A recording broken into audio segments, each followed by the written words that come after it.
Bonjour à tous, merci de continuer à suivre le cours Graph 7 avec moi.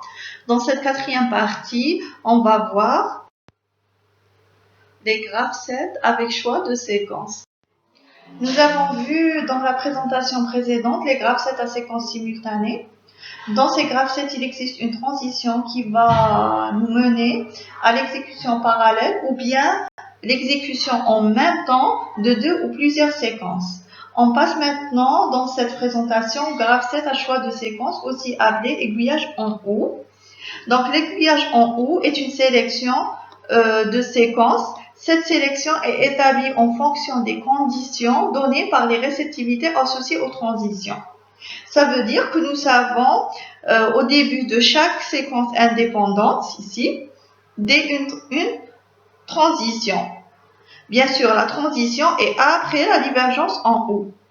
Donc, la réceptivité de la transition, c'est elle qui va nous déterminer si la séquence va être exécutée ou pas. Ici, c'est cette réceptivité qui va nous déterminer si cette séquence va être exécutée. Ici aussi, si cette réceptivité est vraie, cette séquence est exécutée. Sinon, non. Même chose ici et même chose ici. Ensuite, maintenant, nous avons deux types de divergence en U. Nous avons la divergence en U non exclusive. Dans ce cas, les conditions portées par les réceptivités permettent des évolutions simultanées de séquences. Ça veut dire que je peux, dans une divergence en U non exclusive, je peux exécuter deux branches ou bien deux séquences indépendantes en même temps. Par exemple, ici, j'ai deux variables logiques A et B.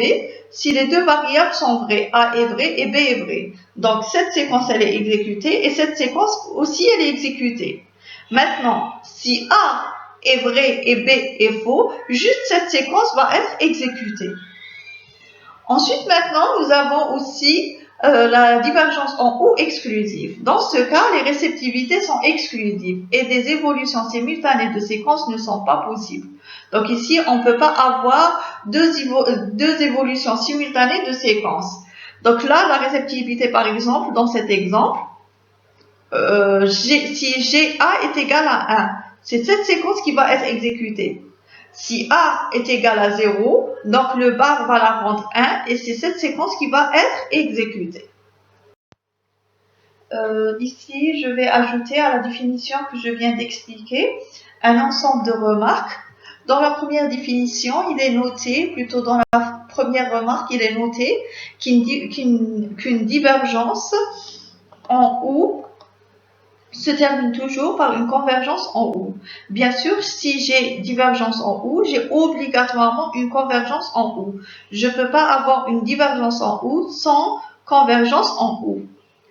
Dans la deuxième remarque, il est noté que le nombre de branches peut être supérieur à 2. Bien sûr, dans une divergence en U, je peux avoir plusieurs branches ou bien plusieurs séquences indépendantes. Il n'est pas obligatoire d'avoir juste deux séquences indépendantes. Je peux avoir 3, 4, etc. Ensuite, la troisième remarque concerne les graphes 7 avec divergence en U non exclusive.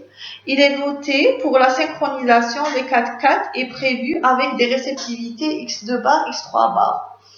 Donc ici, supposons que A et B sont vrais. Donc c'est cette séquence qui va être exécutée avec cette séquence. Donc les deux séquences vont être exécutées simultanément, activées en même temps. Donc vu qu'ils sont activés en même temps, ils doivent être désactivés en même temps. Cependant, je ne peux pas prévoir des étapes d'attente ici pour attendre la fin d'une séquence par rapport à l'autre. Donc pourquoi? Parce que dans une convergence en U, et on doit avoir obligatoirement, avant une convergence en U, on doit avoir obligatoirement des transitions. Je ne peux pas avoir des étapes juste avant la convergence en U. Donc ici, on va prévoir l'étape d'attente après la convergence en U et pour passer à l'étape suivante, on doit être sûr que les étapes précédant la convergence sont désactivées.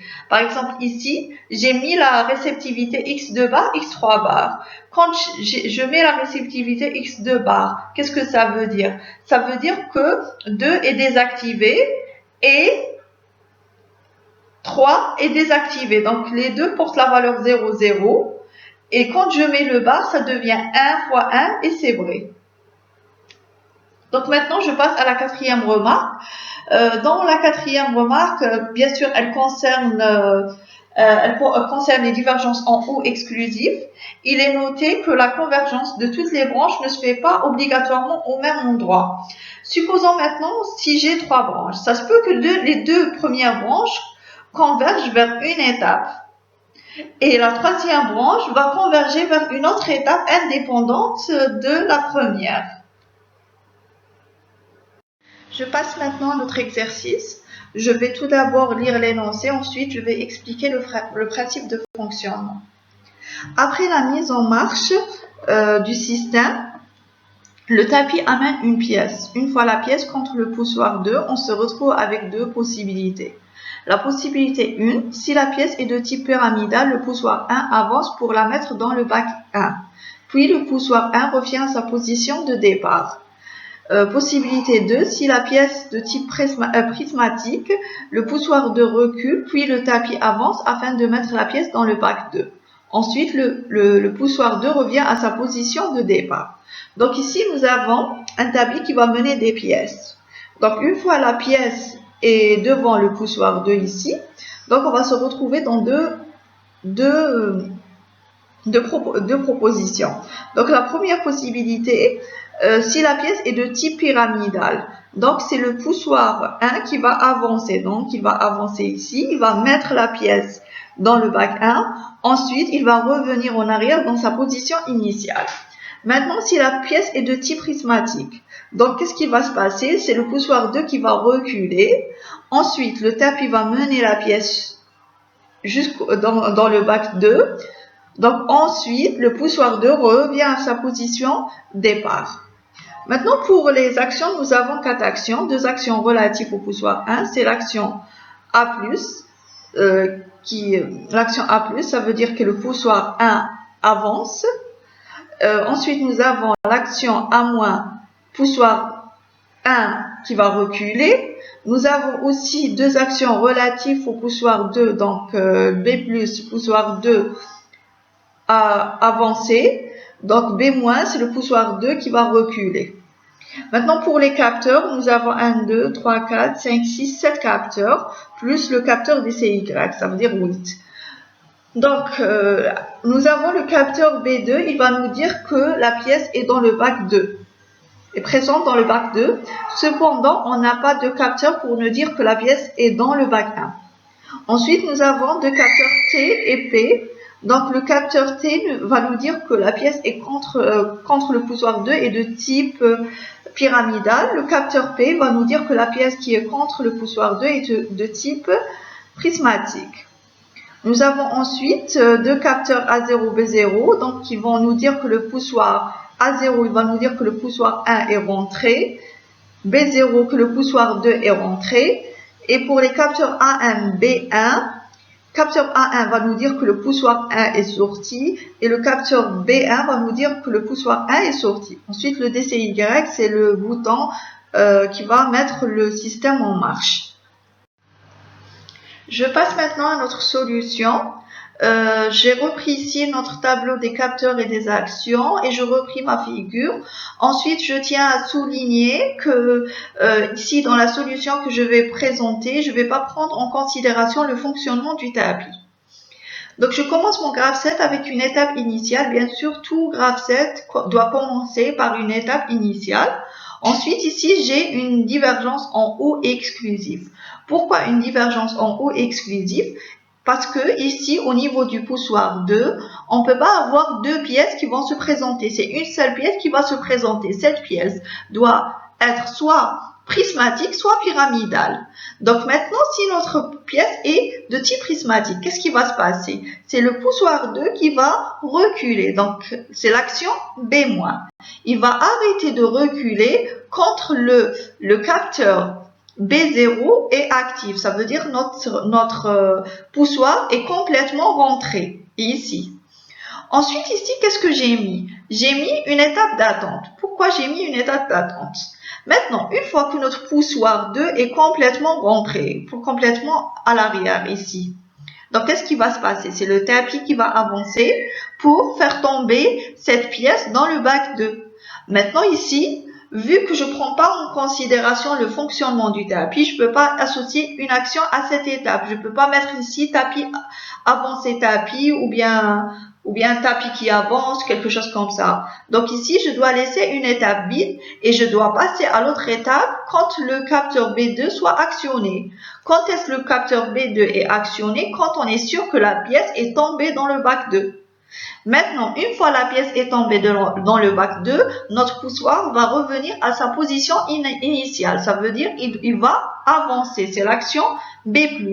Et il va arrêter d'avancer quand le capteur B1 est actionné. Ça veut dire que le poussoir est sorti. B1 est actionné. Maintenant, je passe à ma deuxième branche. Si une pièce de type pyramidal est présentée au niveau du poussoir 2, qu'est-ce qui va se passer? C'est maintenant le poussoir 1 qui va avancer. C'est l'action A+. Ici, le poussoir 1 va avancer. Il va faire tomber, quand il avance, il va faire tomber la pièce. Ici, nous n'avons pas de capteurs qui vont nous dire que la pièce est tombée dans le bac 1. On est sûr que si le poussoir 1 avance, la pièce va être tombée.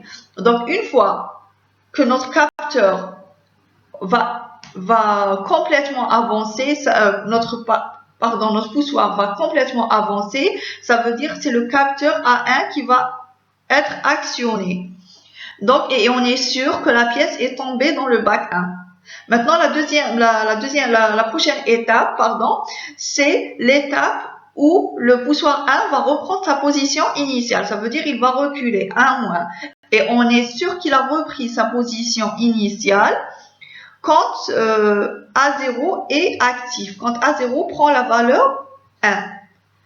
Ici maintenant, je vais maintenant mettre une convergence en haut parce que j'ai ici une divergence en haut.